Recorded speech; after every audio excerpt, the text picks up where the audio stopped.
We are on the air. You are listening to the debut episode of the Bench Riders podcast. My name is Caden, and I am here with my co-host Jesse. Today, we are going to talk about every game, and yes, you heard that right, every game from this past wildcard weekend, and then we will make our predictions for the 4 divisional round games this weekend. All right. To start things off, we're not going to waste any more time. We're going to get into the Chargers versus Texans. Jesse, your Texans defeated the Chargers 32-12 in this one.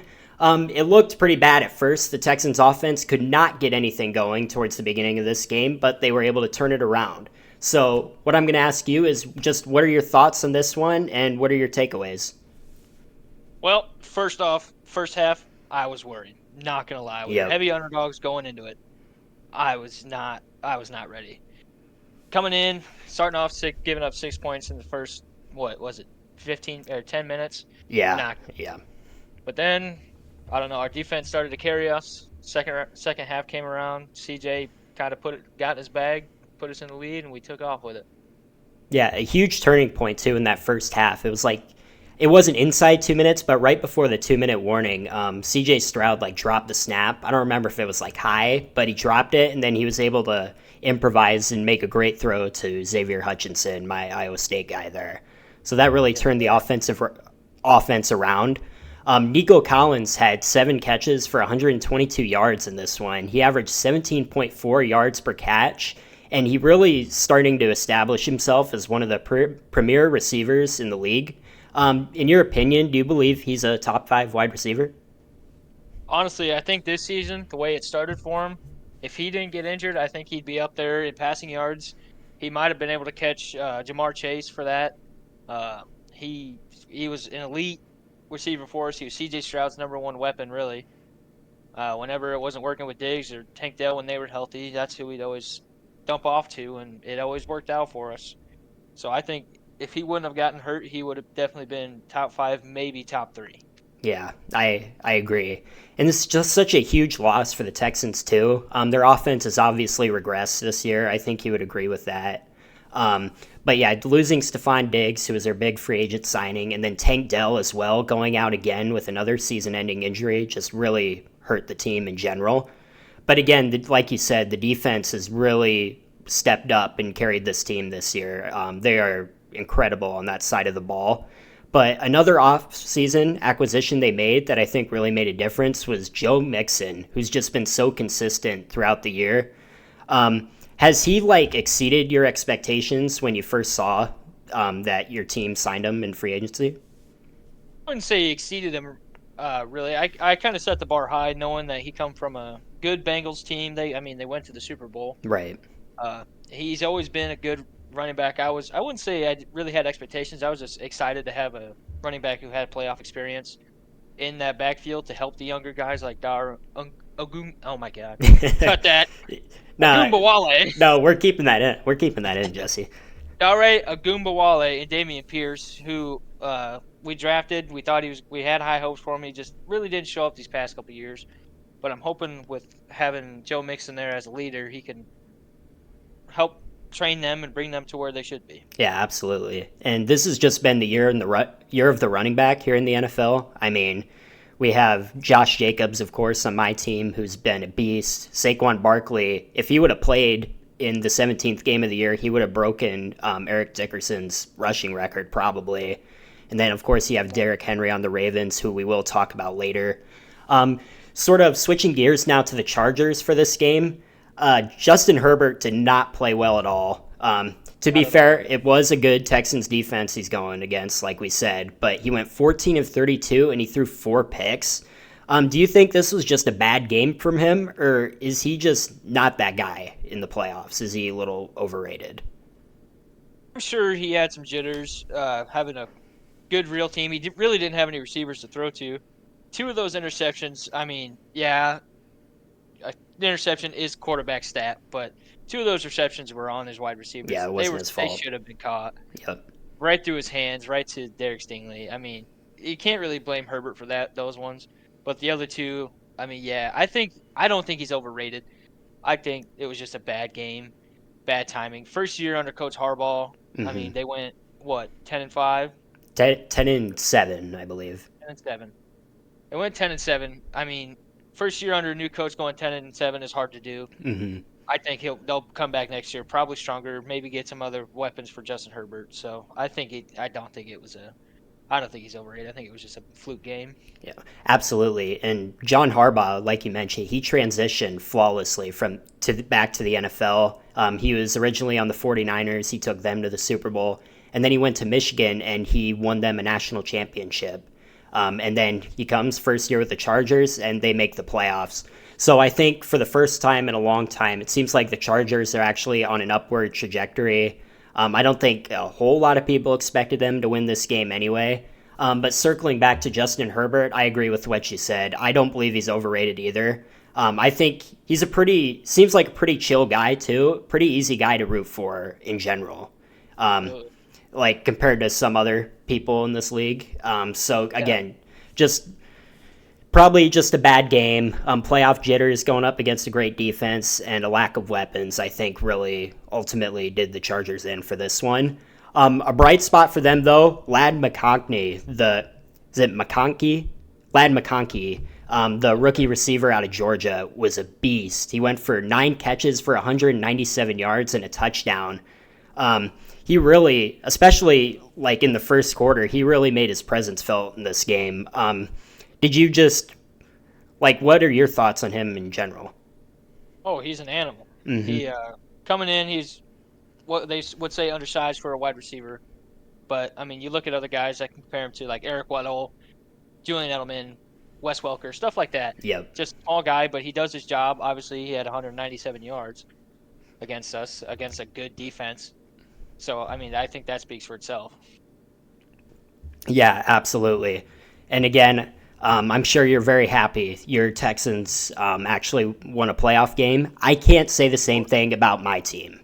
My Packers lost to the Eagles 22-10 in brutal fashion.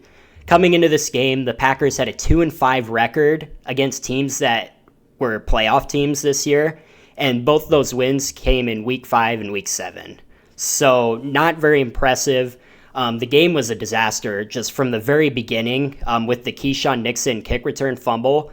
Now, on further review, it didn't look like, well, he fumbled it, but he actually recovered it, and you can see it in the video. Oh, yeah.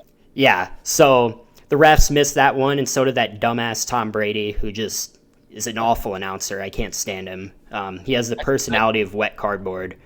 But, but yeah, that was a pretty bad start, and then Jalen Hurts threw the touchdown right away. I'm not saying this game would have been any different without that happening. The Packers have played like shit for the past 3 weeks, and it started off with that game in Minnesota. Now, I wasn't too worried because they were able to come back and get it within one score, and the Vikings were a good team.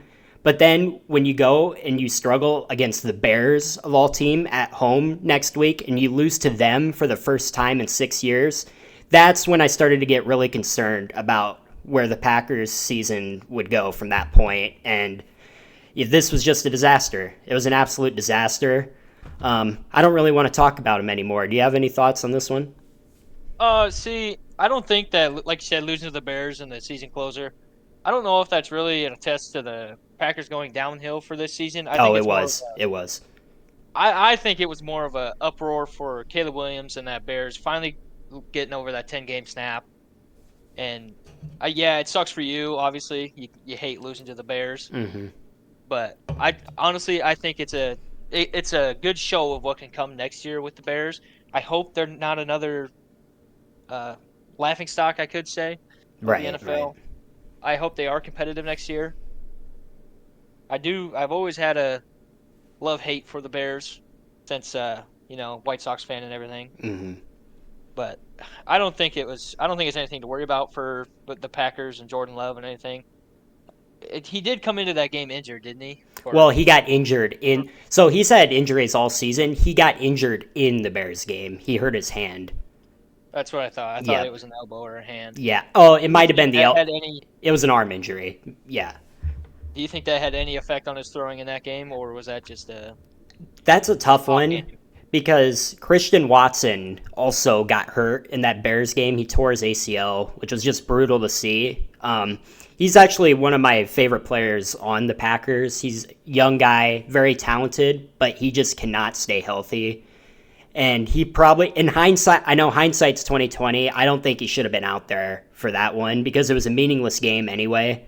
And yeah, that was absolutely brutal. And then in this game, Romeo Dobbs goes down with a concussion, even wearing the Guardian cap because he already had one earlier this year. So that was brutal. And then Jaden Reed got hurt at the end of the game. So those are the Packers' top 3 wide receivers who all at one point in this game were out. So it kind of left Jordan Love with like limited options to throw to. Someone I have been very impressed with this year is the tight end Tucker Kraft. He's really emerged. He's a second-year guy, and I believe he's from Wisconsin. He might have some Wisconsin ties, but yeah, he's been very impressive. He would have been the top receiver. But yeah, when those 3 guys go out, it's tough. And I know Jordan Love, the stats don't look good, and they don't lie. He went 20 for 33, 212 yards, and he threw 3 picks. That's unacceptable. The interceptions have been a huge problem for him this year from the very beginning. He draws a lot of comparisons to Brett Favre as well, just for the way he plays, except for it was Brett Favre without the touchdowns in this game, unfortunately. He got a huge contract in the offseason. This was a down year. Hopefully, next year, he's still a young guy. Hopefully this is just sort of a slump this year and that the Packers and Jordan Love can get back to what we sort of thought they would be going into this year. Another interesting note, speaking of the receivers, we may as well talk about this. A report came out that the Packers are interested in pursuing T. Higgins from the Bengals in the offseason. I think that would be a very interesting acquisition. Unfortunately, though, it's not really one that the Packers usually make. They're usually pretty conservative when it comes to free agency. But what are your thoughts on like if T. Higgins joined the Packers? Do you think that would make a difference, or do you think it would just be more of the same losing in the playoffs?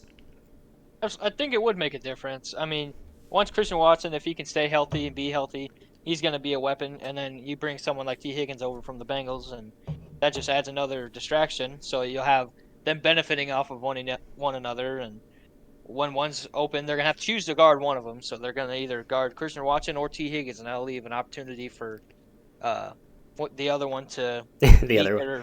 There's Jaden Reed. He's our slot guy. I think he would get a lot of opportunity from that, and Romeo Dobbs as well. Yeah, I think it would be very beneficial.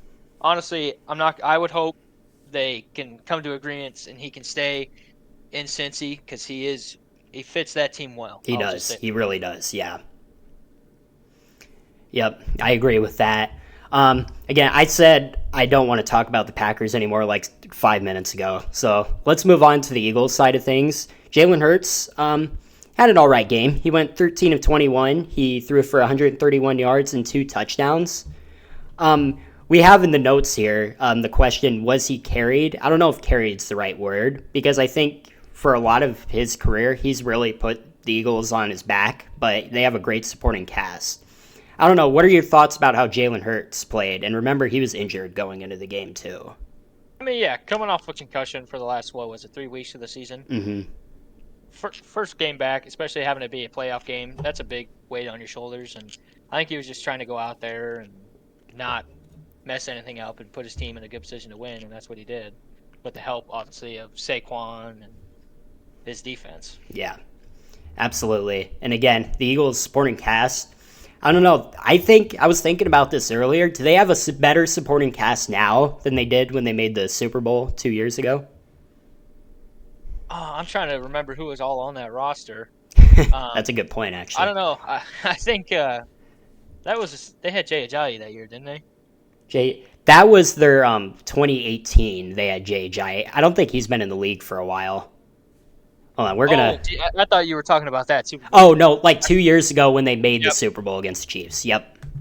Honestly, I think it's pretty close to the same. I mean, obviously, it's a step up in the running back position, so that definitely helps. You lose a big piece in your offensive line in Jason Kelce, so that also puts a dampener on this one. But their offensive line has seemed to hold strong, give Saquon good gaps to run through. I think they'll make a long push in this postseason. Yeah, and I think I remember it was either Brady or Burkhardt on the broadcast. They said that Lane Johnson, their guard, hasn't given up a sack all season long, which is just insane, considering it's a 17-game season plus that 18 games without giving up a sack in the NFL is great. I'm trying to see who's on that Eagles team. They did have A.J. Brown still at receiver. So I know I couldn't remember exactly when he got there from the Titans. Their running back then was Miles Sanders, and he ran for 7 carries and 16 yards. So I'd say they got an upgrade in the back. Yeah, they got a little bit of an upgrade. Jalen Hurts was their leading rusher in that Super Bowl, 15 carries for 70 yards and 3 touchdowns. So, yeah. Yep. So, again, they very much upgraded. When it comes to, like, the receiving game and their defense, they've obviously made some additions, like the addition of Cooper DeJean, who everyone loves, as well. So, again, I think the Eagles have really upgraded their roster, and when coming out of the NFC, outside of the Lions, I think they just might be the favorite. Just a very impressive, good all-around team. So moving on, we're going to talk about the Steelers and Ravens. This game wasn't that interesting. Ravens won 28-14. I remember I watched the first half, and then I just kind of shut it off. The Ravens were dominating. Did you watch this one, Jesse? I did. Is that all you have to say about it? Well, I didn't know if you were going to continue on that. No, you're... Okay, I can ask you a question. So a lot of talk came out about the Steelers' quarterback play. They went with Russell Wilson. He was hurt at the beginning of the year, and they got Justin Fields from the Bears, who stepped up, and he played really well in this place. I believe he went 3-0 as a starter. So do you believe the Steelers should have stuck with Fields at the beginning of the season, or do you think Russell Wilson was the right choice overall? I can't say for sure, obviously, because I wasn't there watching practice and all that. But I do feel like having the more tenured veteran he's been in the playoffs, he's won a Super Bowl.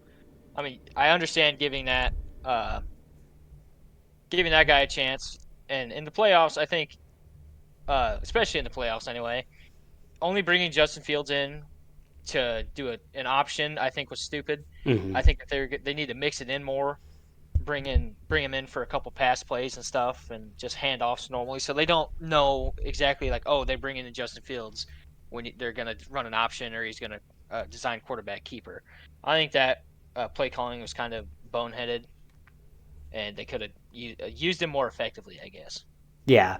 I'm going to have a hot take on this one, or I guess I don't know if it's a hot take because I think a lot of people would agree with this. I think they should have stuck with Fields at the beginning of the season. I know Russell Wilson has the big contract and they got him from the Broncos, but in my opinion, I think you got to always ride with the hot hand, especially in the NFL when things are going good, and if it's not broke, don't fix it. I think they should have stuck with Fields. One of the other big conversations coming out of this game was of Mike Tomlin, who's been the Steelers coach for, of course, a long time. He's been consistent. He's never had a losing record as the head coach. But there's a lot of talk about maybe his job shouldn't be as secure because of that, because they haven't won a playoff game since 2016.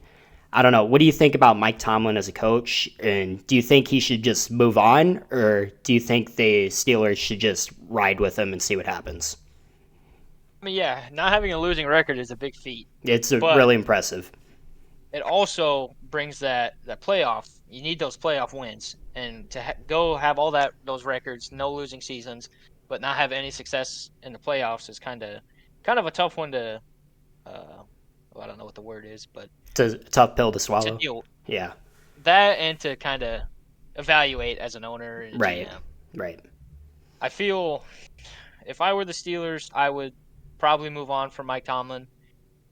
Go out and get a coach who has playoff experience in winning anyway. I see the Bears had just interviewed Pete Carroll. Maybe that's an option. I did see that, yep. Yeah, Pete Carroll, 2 Super Bowl appearances with the Seahawks. It's actually the same amount as Mike Tomlin because Mike Tomlin won a Super Bowl as head coach. Steelers beat the Cardinals.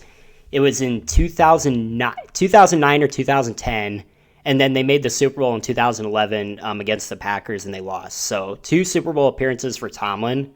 And I think back in 2016, when they made the AFC champion, or yeah, they made the AFC championship that year. I just think that I don't know. I don't know. That's a tough one because it's also really hard to find a good head coach in the NFL. You could end up like the Bears, who seems like they've been looking for a good head coach for a really long time, and they just haven't found it. Um, but yeah, if I were the GM of this team, I would probably say that it would be time for a change.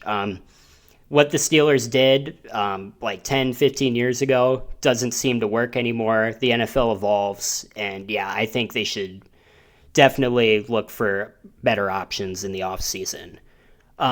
George Pickens, he's a wide receiver in a long list of receivers for the Steelers that kind of have a reputation as a diva. Obviously, you have Antonio Brown, and we know how batshit crazy he is. I don't think anyone needs any reminder with that. They had Juju Smith-Schuster. Not really a bad guy. He just really likes TikTok, and I know he's going to be very upset in a few days when TikTok gets banned. But George Pickens, again, he just says weird stuff to the media. He's very inconsistent, but at the same time, he's a very talented guy. What do you see like in his future? It's a tough one. I mean, like you said, the media stuff can be really confusing. When he was asked about if he feels optimistic about the team, he responds with "nah." So I think that I mean, he's that is honest. a big that he is honest, but that's not always a good thing when other teams are looking at you too. But I could see a contender like the Bills, probably the Chiefs, knowing how they work, signing him and him Yeah. going on having a very successful career. I think George Pickens on the Chiefs, Andy Reid has a reputation of getting guys who have been labeled as troublemakers or guys who've literally gone to prison before and turning them around. For example, Michael Vick, when Reid was still coaching the Eagles, he took a chance on him and it worked out. Tyreek Hill had a pretty bad reputation coming out of college, and in retrospect, he kind of still does, but again, very successful with the Chiefs as well. But let's switch gears here to the Ravens as they won this game. Derrick Henry was a monster. 186 yards and 2 touchdowns on only 26 carries. An interesting question that I've been thinking of, and it's something that fans go back and forth with a lot. Who is the best running back in the NFL? I believe the top two would be Henry and Barkley, but what's your opinion on that? Yeah, that's a very tough one. I mean, you have your powerhouse, your Marshawn Lynch, if you will, and Derrick Henry. The guy, when you're on the one, you know who you're giving it to. Mm-hmm. And then you have your speedster, your joystick, if you will, guy who can move in and out, cut like no other, jump Reverse over people hurdle. backwards. Yep. I mean, yeah, he's insane. I don't know who I'd give that one to this year. Derrick Henry probably doesn't have the offensive line that Saquon has, No, he doesn't. He but he he's still doesn't. getting it done. And I mean, yeah, that's a very close race between those two. If I had to edge it out this year, I think just with how close Saquon was to the record, I think this year I'd give it to Saquon. Especially, I mean, both in the first year with the new teams, they just balled out. Yeah, I think I'd give it to Saquon also just for in terms of this season. But Derrick Henry, just the guy has just been so consistent for so many years, and he's getting up there in age. I think he's 30 years old at least now, but he really just doesn't show any signs of slowing down, and he has a worse offensive line. I also think he does benefit a lot from having Lamar Jackson as quarterback because Absolutely. you better account if you're the defense for his running ability as well. Speaking of Lamar, he went 16 for 21 for 175 yards and 2 touchdowns. Just having an MVP like season. Obviously, the playoffs don't count towards that, but there's a 2-man race as well for MVP. It's Lamar Jackson and it's Josh Allen. I don't know. If you were to give it to somebody, I think I would give Lamar the slight edge. What about you? Yeah, like it's another close one A, 1B situation, like it is for the running backs. Um, Josh Allen, I mean, yeah, honestly, in my opinion, I think he's going to win it. solely on voter fatigue, just because Sure. Lamar's already won two, Yep, that makes and sense. they're not going to want to give him a third. But if you look at the stats, I mean, Lamar with the rushing yards and everything, I do agree with you. I think he has the edge, but I do think it is going to go to Josh Allen this Yeah, year. that's a good point. Voter fatigue. Yep, Lamar Jackson already has two. I also think we don't appreciate him enough. I mean, two-time MVP. The big thing with Lamar, he just has to show up in the playoffs. And one of the notes we have right here, are the Ravens the team to beat in the AFC? That's tough when you have Kansas City up in Arrowhead. And then, of course, you have the Bills who are the 2 seed. But I think the Ravens going in, they are just red hot right now. So that's tough. I don't know. Who do you think's the team to beat in the AFC? Honestly, I think for the first time in a long time, it's not the Chiefs. It's I'd say it's between the Bills and the Ravens, like you said. Um, the Bills are also they're on fire right now. They are. Yep. Josh Allen's been out of his mind with some of the throws he's been making. Uh, it's again it's a 1A 1B situation between the Ravens and the Bills. I think if whoever wins this next game between the Ravens and Bills, it's going to be a close game. Yeah, But I can't wait to whoever watch this. whoever wins that one is going to be the heavy favorites. I don't think the Chiefs have what they did in the past years, even though they may have more tenured veterans and weapons. But they haven't looked as crisp as they have in the past. No, you're right. But I feel like with the Chiefs, we kind of said the same thing about them last year, too. They just didn't, they seemed like they were limping into the playoffs, but then, of course, they go on the run, just like the Chiefs do, and they win the Super Bowl. And I know we talked about voter fatigue. I think there's fan fatigue with the Chiefs as well. We just want to see someone else win. And the Ravens and Bills have been their toughest competition in the AFC to dethrone them, outside of the Bengals that one year. But really, it's been a two team race with the Bills and Ravens, and neither team has just been able to get the job done. So I would like to see them perform in the playoffs, especially Lamar Jackson.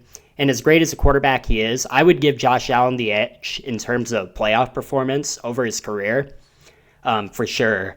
So again, Ravens Bills. We'll talk about this a little more later. Predict that game, but again, one of those teams, they really need to prove themselves this year, I think, for the sake of their fans and just for the entirety of the NFL in general and the parity. So next up, again, another pretty uninteresting game. The Broncos versus the Bills, 31-7. Broncos had a really great year. I didn't expect them to make the playoffs going in. I don't know about you. I'm sure a lot of people didn't expect it, but Bo Nix ended a very solid rookie campaign this year, going 13 of 21 for 144 yards and a touchdown. Do you think the Broncos can continue to be a playoff contender going forward with Nix as their quarterback? Absolutely. He was put on he had a very low bar set at the start of this season, and he surpassed that by miles. Yep. No one expected him to be as good as he was, as consistent as he was, and to probably even be the starter for the entire year. I think that shows a testament to who he is as a player and as a person and how he supports his team. And he really is, I think, going to be a great quarterback in the future. Yep. And then his coach as well, Sean Payton. He's known, obviously, he's won a Super Bowl before. He has that championship experience, known as an offensive guru. But I think he has lost a little bit of respect and sort of adulation from the fans over the years, whether it had to do with Bountygate or just his run as Broncos coach with Russell Wilson. Do you think Sean Payton is the long-term answer in Denver to get them to that next level? Oh, I mean, when they first signed him, I thought it was an odd signing. I don't think I ever saw myself seeing Sean Payton as anything else but a Saint. Mm-hmm. Honestly, Yeah, uh, right. he is with Russell Wilson. They struggled heavily, but it just seemed like a lot turned around with Bo Nix. So I think we give it another couple more, 1, 2, 3, maybe years, and Yeah, you we'll have to. reevaluate that situation. You have to because the Broncos haven't made the playoffs since 2016 when they won Super Bowl 50. Almost 10 years without making the playoffs, and Sean Payton's their coach. I think you have to keep running it back with him until basically until the wheels fall off. Give it a couple years. If they struggle, if Bo Nix doesn't progress the right way, then yeah, I think John Payton's probably gone. But he's done a great job. And we talked about Josh Allen already for the Bills. He was great in this game. He went 20 for 26, 272 yards, and 2 touchdowns. James Cook, though, I think this is a big surprise because Josh Allen lost his two best weapons this year, Stephon Diggs and Gabriel Davis, to free agency. Or did the Texans trade for Diggs, or did they get him in free agency? I believe we got him in free agency. Okay. Honestly, I don't remember off the top of my head. Either way, he departed the Bills alongside Gabe Davis. So the Bills this year, with less weapons, they had to rely on the run game. And James Cook has just emerged this year. He was great with 23 carries, 120 yards, and a touchdown.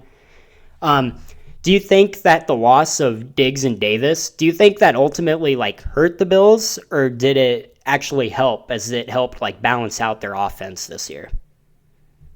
Yeah, that's a good point. I think it did help balance out because they weren't with Diggs's locker room drama, not complaining about not getting the ball a lot and all that.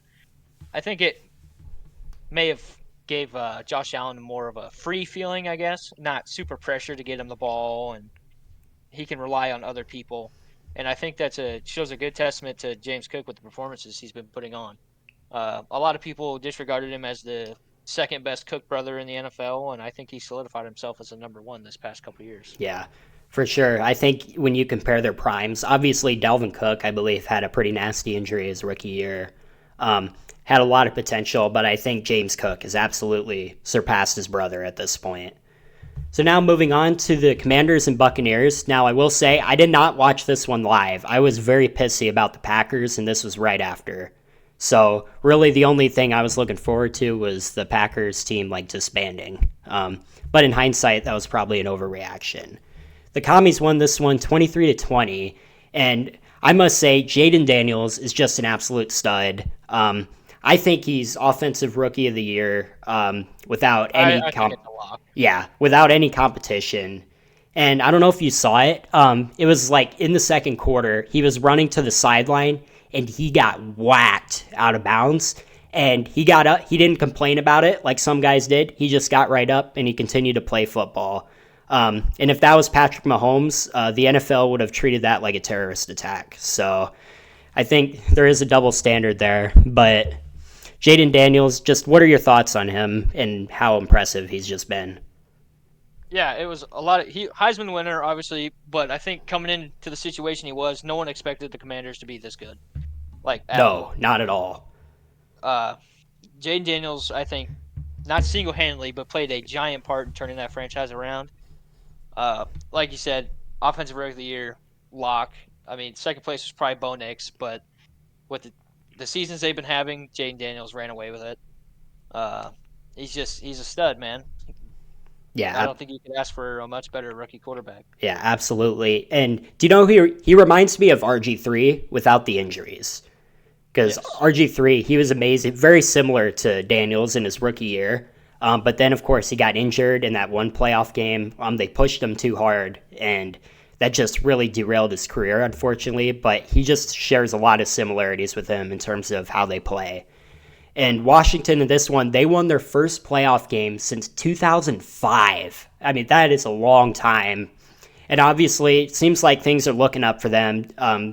The big evil Dan Snyder is gone, that disgusting, perverted son of a bitch. So I think things are looking up for them as well. Moving on here to the Bucks, though, they fell short again. And listen, they've made the playoffs this year. They've done a great job bouncing back after Tom Brady left the team. I think a lot of people would have written them off at that point.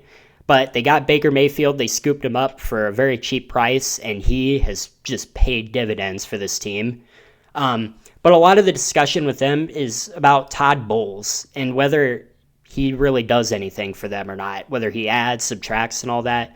What do you think about Todd Bowles and his role on the Buccaneers? I mean, yeah, coming into that situation after Tom Brady left, I don't think a lot of people knew what the Bucks were going to do, how they were going to do. But I mean, Todd Bowles came in. They've been to the playoffs 2 seasons in a row.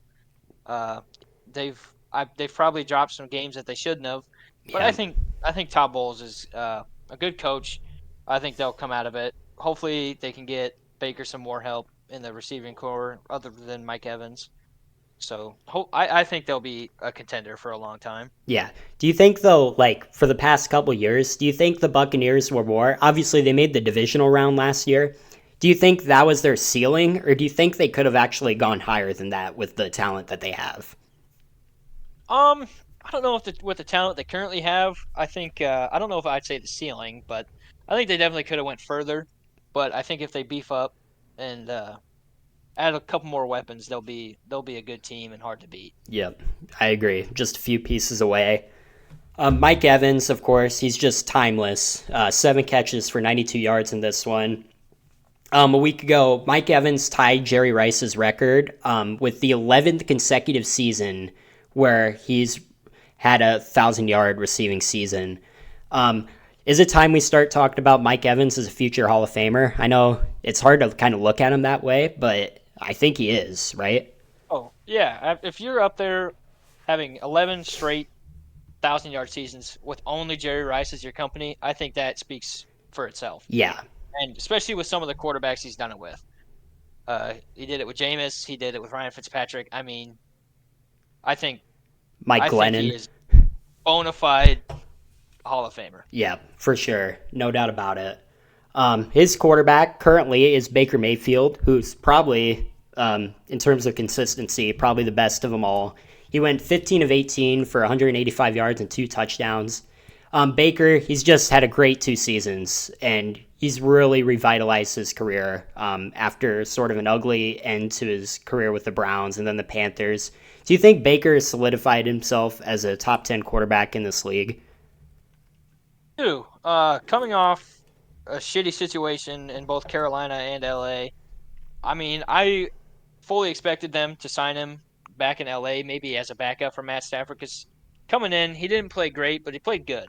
Mm-hmm. I don't think I think he would have been a great backup for when and to learn under Matthew Stafford for a couple more years when he eventually does decide to retire. But I think moving him to Florida with the Bucks was perfect for his career. He looks happy. He looks like he can play free, and I think that really helped him. Yeah, he bet on himself, and it really paid off. Another note that had a lot of people talking in this one was the Zane Gonzalez hair situation. Now That was you, a so you put this in the notes, and I had no idea because again I didn't watch this game live because I was sulking.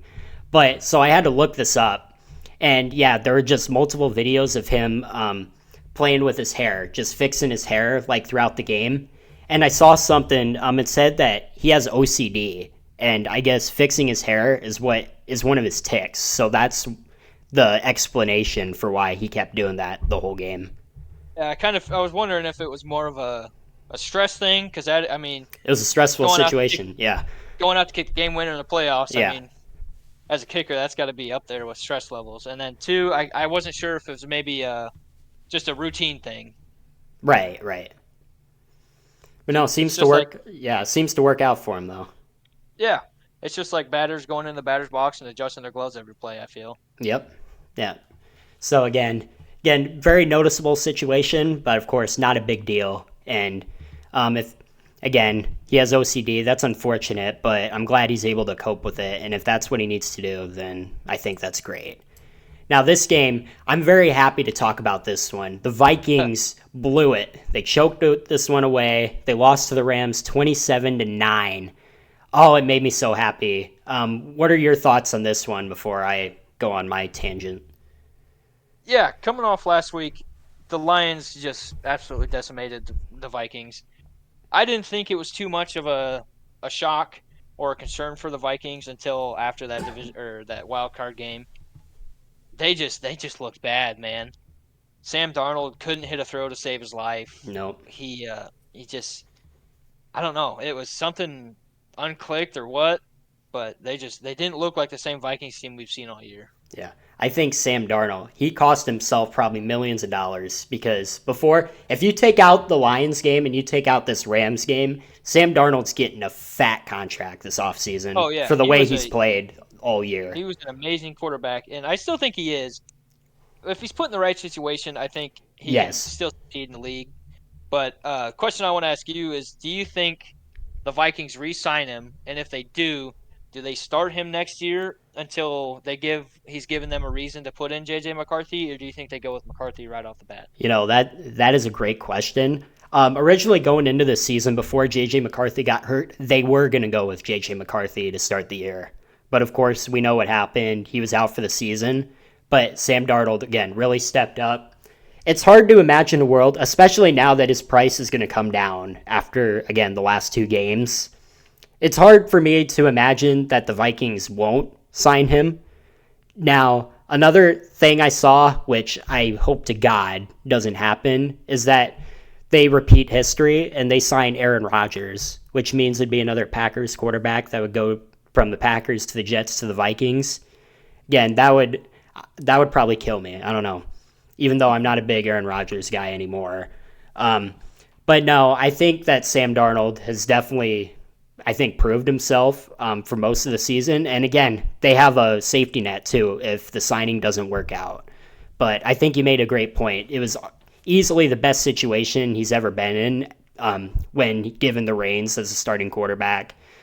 Playing for the Jets and the Panthers, just two of the worst franchises in the NFL, just did not help his development at all. Just a very highly touted prospect out of college. So yeah, I agree with everything you said here. In terms of the Vikings, though, they lost. It made me very happy. I don't want to say that I thought their season was kind of fluky. Their defense has been incredible this year with them getting Brian Flores as their defensive coordinator. He's just a great coach. He really should be a head coach in this league, and he's done an amazing job.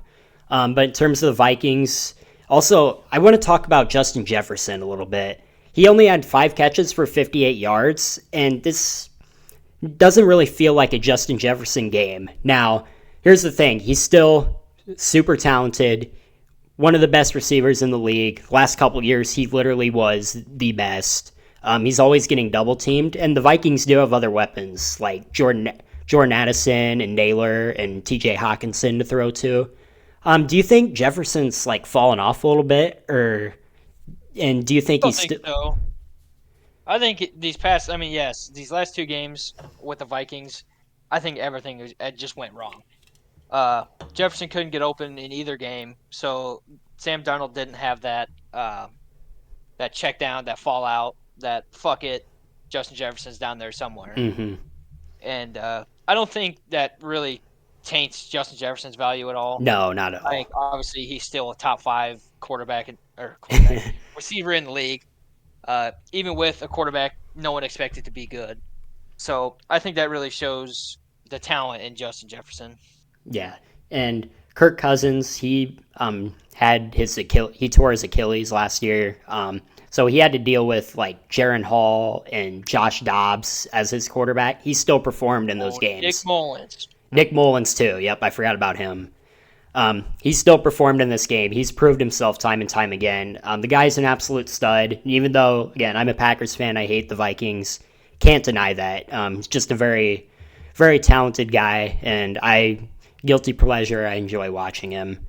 The Vikings, as good as their defense was, they did underperform this year. Again, I think they kind of regressed to the mean a little bit these last 2 weeks because they were incredible all year. But eventually, things are going to average out. And I was just sort of wondering, when was the fall off going to happen? Well, it turned out to be in the 2 most critical games this year. So the Vikings season actually turned out very similar to the Packers. They just crumbled in the last few weeks of the year. There is one more thing I want to touch on Okay. with the Vikings. Wild suggestion here. What if next year start Daniel Jones? I would love to see that personally. Honestly, I feel like You think give he him would a do chance. better? Fuck it. He's definitely in a better situation. Well, mean, you can't get much worse. Yeah, I mean, struggling with the Giants, signing that big contract, and then getting released. I mean, I hope Daniel Jones goes somewhere and gets another chance like Sam Darnold and Baker Mayfield have. I do think he has the size. I think he does have the skill set to be a decent, maybe not a good, but a decent quarterback in the league. I think with Daniel Jones, you have to use him right. I don't think I think his biggest strength, honestly, as the quarterback, is running the ball, using those read options and those design runs. I think that's his greatest strength, in my opinion. Unless he's in the open field and he trips over his own feet. Yeah, but listen, if he didn't trip, he would have scored a touchdown, like a 70-yard touchdown on that play. So, I mean, just a very sneaky athletic, and I know we use that a lot for like the white guy quarterbacks, but he really is sneaky athletic though. So Daniel Jones, it's kind of hard to feel bad for him. He does. I mean, I wouldn't. That kind of came out wrong, but basically he's gotten paid. He makes a shit ton of money, so at least he's made his money. You can't say the same thing about guys like Darnold and Mayfield a couple years ago who were put in bad situations and they didn't get compensated perhaps for their talent.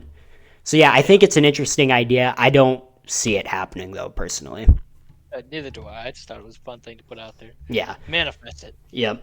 So, other notes from this game, let's go to the Rams side. This game was played at State Farm Stadium in Glendale, Arizona. The game was moved from LA due to, of course, the just terrible wildfires going on, which I think was a good move. These games take up a lot of resources for the city, so I'm glad they moved it, and it seemed to work out for everyone involved.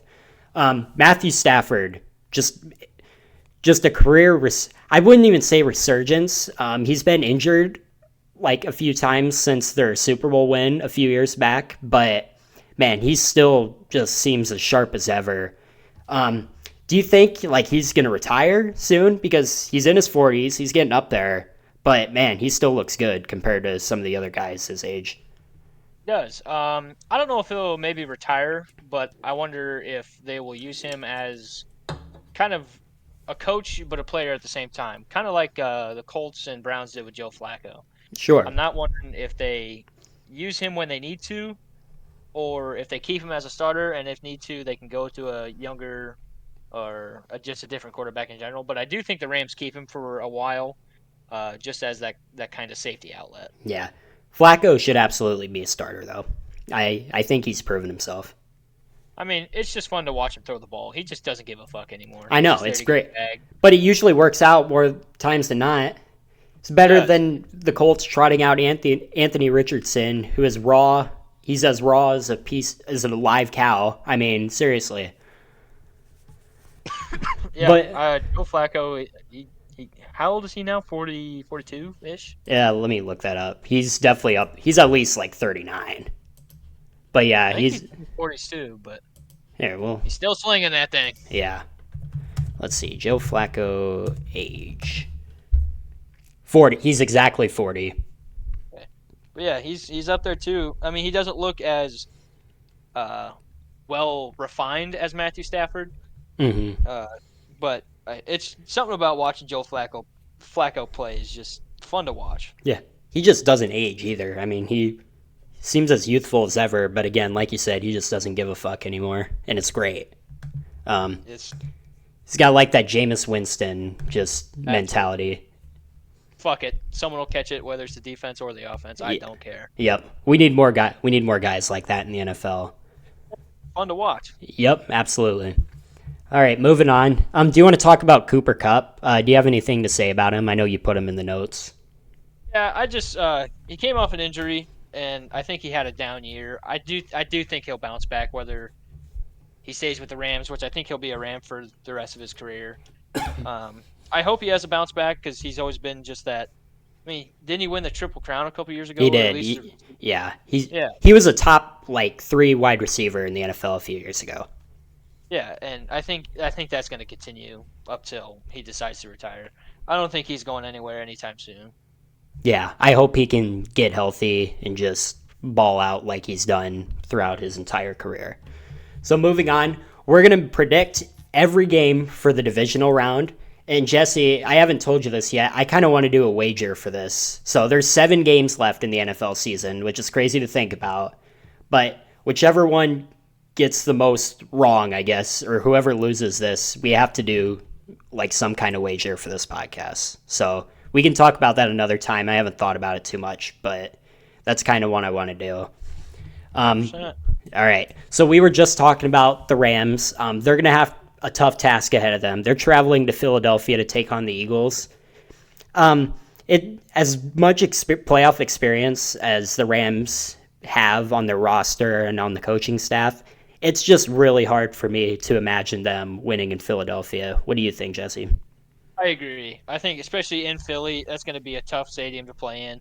The fans are going to be loud. You got just Philly's a different type of city. It's different, yeah. Uh, Did you see the fan incident with that Packers fan?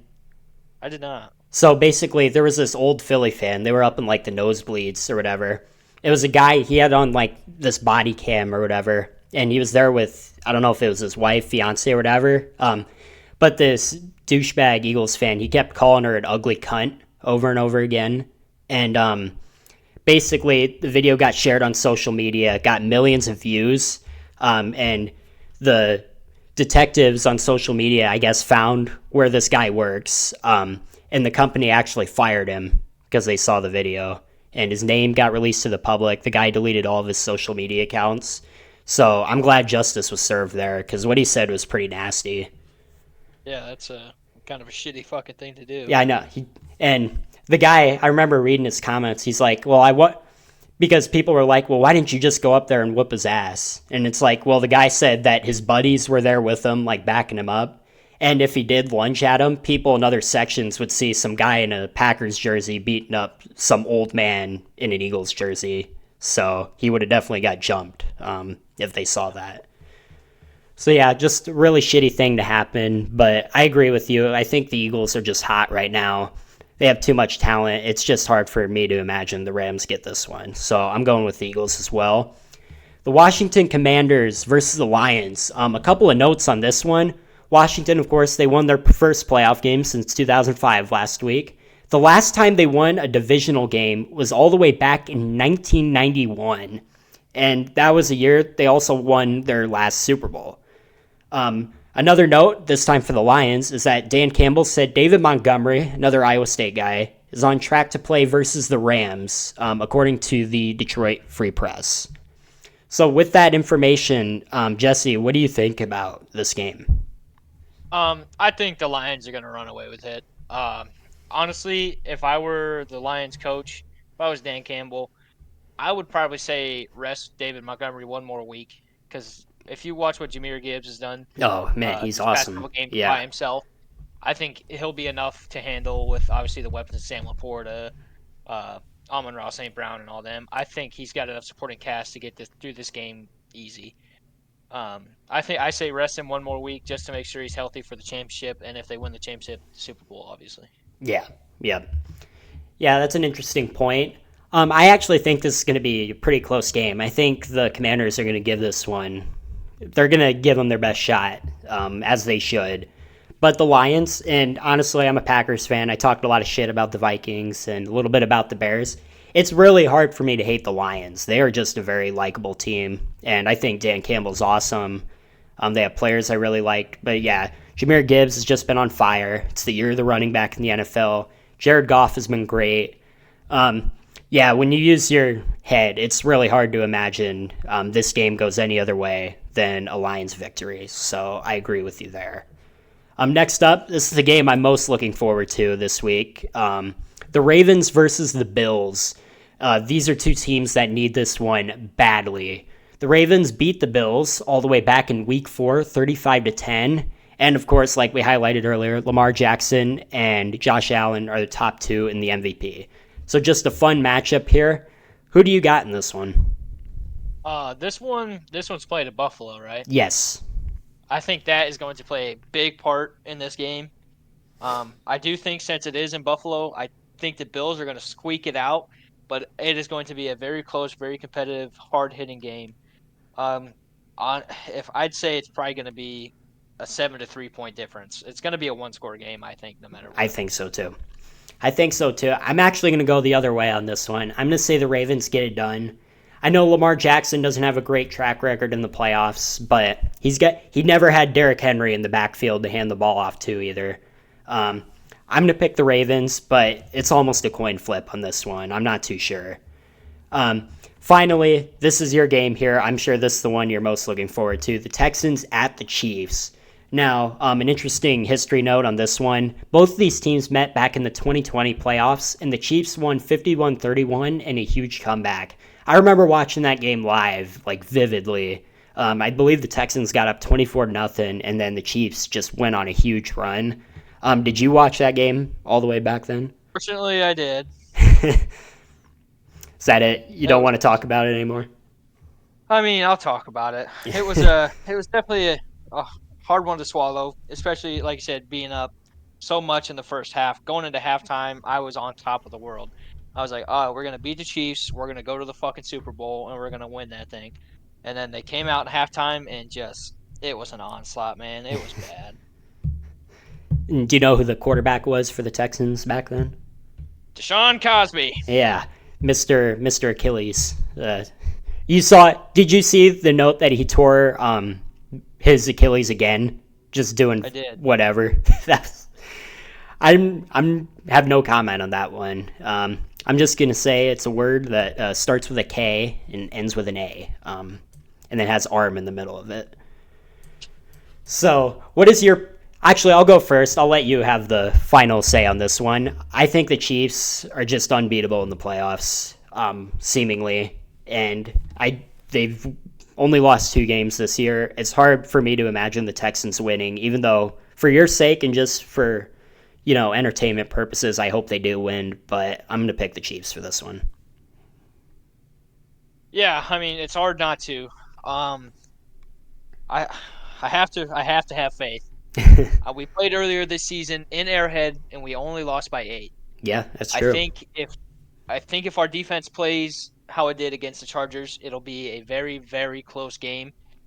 But if they play good, the offense comes out hot, that's going to be a big thing with the Chiefs having the bye week. They might be a little rusty coming out. If we come out hot, come out strong, get an early lead, I think this year we can hold it off and beat the Chiefs. Yeah. And something here for the Texans, their offense just has to play better. It has to be at last year's level for them to win this game. I mean, you can't just rely on the defense for this one, even though I have a just sickening feeling that it's going to be a defensive game and the Texans are just going to miss their opportunities offensively. But again, I hope you're right on this one, but I'm going with the Chiefs. And then one final note before we end this.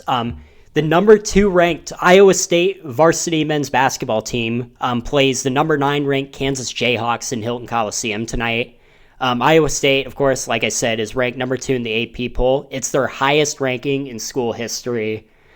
Just been such a fun season to watch. And 2 of their guys, Keyshawn Gilbert and Curtis Jones, actually got on the cover of Slam magazine, which in 2025 is like the equivalent of being back on like Sports Illustrated on the cover back in the day. So just really cool. I know you probably haven't watched a lot of Iowa State basketball this year, but I would recommend it, Jesse. They're a great team to watch. I've watched a couple games. I haven't kept up with it as much as I should. But the few games I have, they've just been dominant. I mean, I've watched both men and women's, and they both look equally, if not, they're both right there in talent-wise, I think. I think they're both going to make a deep run this year. Yeah, they're just a good team. Mm-hmm. I think the women, they have underachieved. They underachieved towards the beginning of the year. Had some really disappointing performances against South Carolina and Iowa, but they've really stepped up their game the past couple of weeks. So again, very excited. And you guys don't know this, but I am an Iowa State student. I kept mentioning them earlier when we talked about David Montgomery and Xavier Hutchinson. So again, just a very exciting time to be a fan and a very exciting time to be a fan of sports in general. So I want to thank you all for listening today. And I hope to see you next time. Next week, we're going to make our predictions for the conference championship games and then perhaps do a segment. We talked about top 5, top 10 a lot. Maybe we'll do something like that. Who knows? But again, thank you for watching, and we'll see you next time.